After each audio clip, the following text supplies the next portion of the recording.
माँ शारदे की वंदना से हम आज के इस लाइव सत्र का आरंभ करते हैं।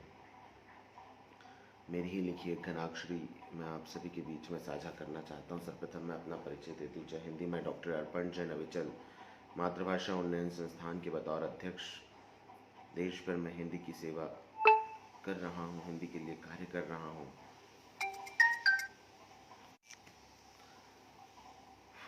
हमारा मूल ध्येय हिंदी को राजभाषा बनाना है और इसी के लिए सतत संघर्षशील और प्रयासशील है। माँ शारदे सुभाषिणी, माँ शारदे सुभाषिनी, माँ शुभ्रा वीणावादिनी, माँ वाग्देवी रूप में भी मुझको तू प्यार दे। भोज विक्रम को तारा, लाखों को दिया सहारा, चरणों में रख माँ मुझको भी दुलार दे। किया ज्ञान कतम हर ज्ञान आलोक से माँ, शब्द स्वरूप में माँ मुझको तू प्यार दे। किया ज्ञान कतम हर ज्ञान में माँ मुझको तू प्यार दे।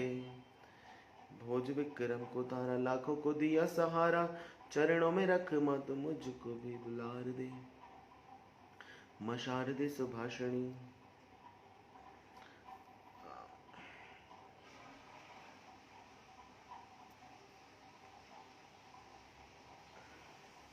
अभी पर आते हैं गांधी दर्शन और भाषा समस्या। गांधी एक प्रभाव है, एक स्वभाव है। गांधी एक विचारधारा, गांधी समाज का एक हिस्सा है, या कहें हम पूरा संपूर्ण समाज है। गांधी के विचारों को जब जब भी आप पढ़ेंगे तब तब आप एक नया अनुभव प्राप्त करेंगे, क्योंकि पूज्य महात्मा गांधी, आज उनकी जन्म जयंती है। सर्वप्रथम तो मैं पूज्य बापू और लाल बहादुर शास्त्री जी के चरणों में कोटि कोटि नमन करना चाहता हूँ, कोटि कोटि नमन करता हूँ, क्योंकि बापू और शास्त्री आज दोनों का ही जन्म हुआ।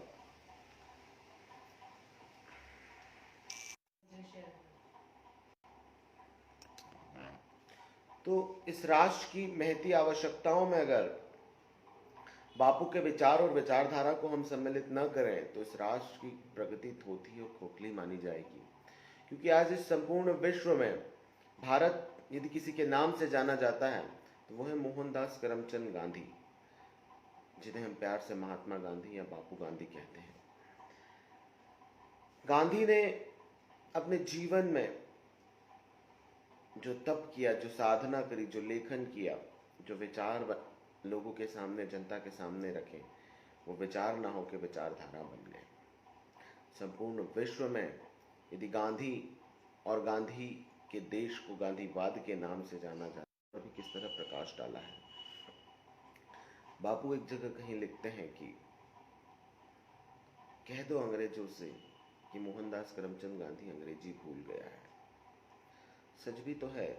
1918 में जब इंदौर शहर में महात्मा गांधी श्री मध्य भारत हिंदी साहित्य समिति की नींव रखने आए थे, तब उन्होंने विश्व से, देश से आह्वान किया था कि हिंदी को इस राष्ट्र की राष्ट्रभाषा होना चाहिए।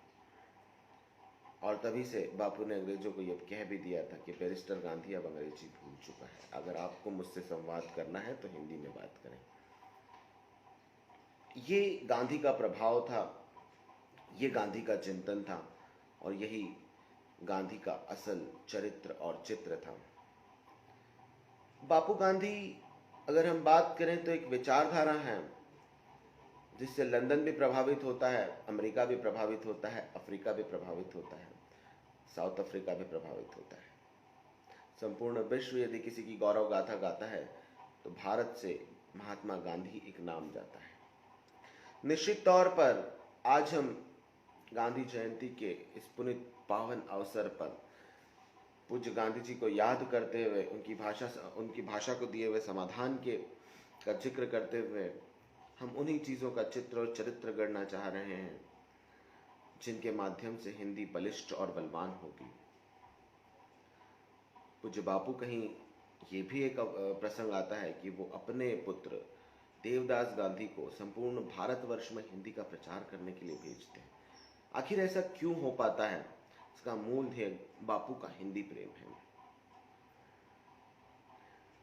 वैसे ही लाल बहादुर शास्त्री, जिसे हम ताशकंद में खो चुके, वो जय जवान और जय किसान का नारा देते हुए इस राष्ट्र के सर्वहारा वर्ग के ऐसे प्रतिनिधि थे जिन्होंने कभी अपने आप पर, अपने प्रधानमंत्री होने पर न खुद घमंड किया, न अपने परिवार को घमंड होने दिया, न उस सारी सुविधाओं को, भोग को खुद वहन किया, न अपने परिवार को वहन करने दिया। तो आज ऐसी दो शख्सियत का जन्मदिन है या जन्म जयंती है, जिन दोनों ही शख्सियत से भारती का भाल हमेशा गौरवान्वित होता है।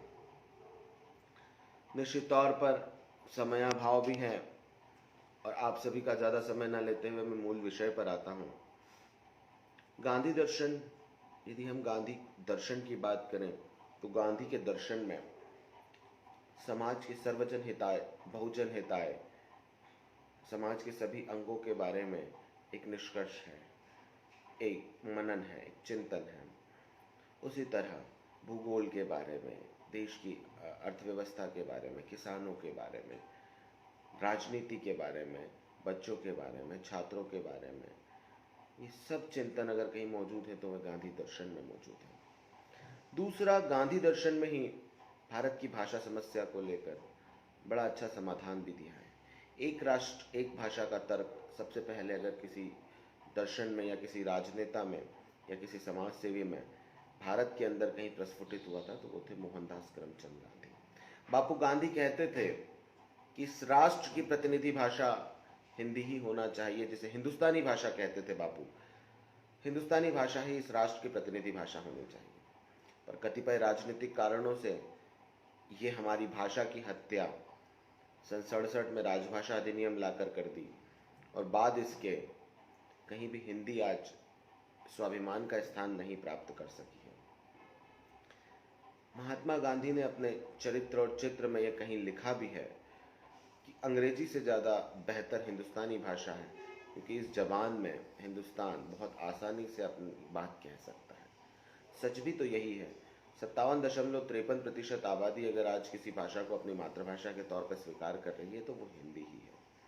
महज 2% आबादी अंग्रेजी को स्वीकार करती है।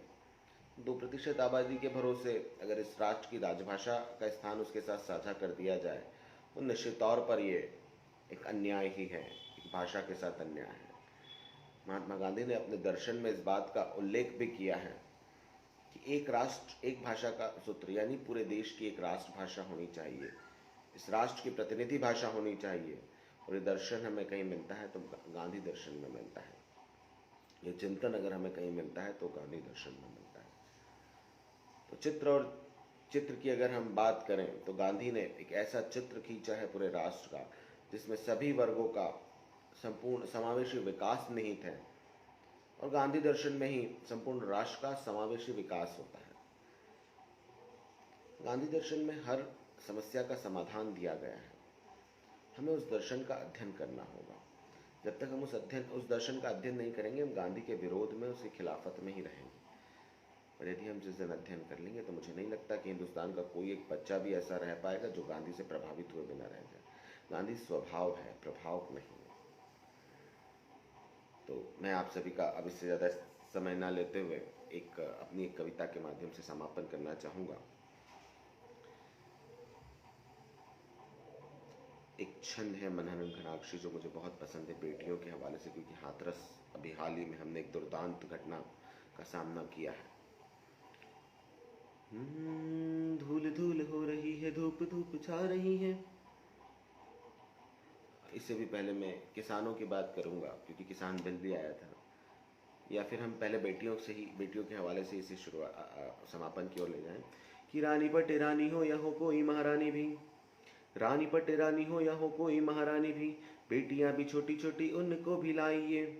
देश मेरा मर रहा है, देश मेरा डूब रहा, एहसास मर रहे राष्ट्र के क्रदन को सबको बताइए कि छोड़ दो ये बोलना कि है बेटी प्रधान देश, छोड़ दो ये बोलना कि है बेटी प्रधान देश, बेटियों के नंगे घाव सबको बताइए कि छोटी छोटी बच्चियां भी रोज रोंदी जा रही है, छोटी छोटी बच्चियां भी रोज रोंदी जा रही है।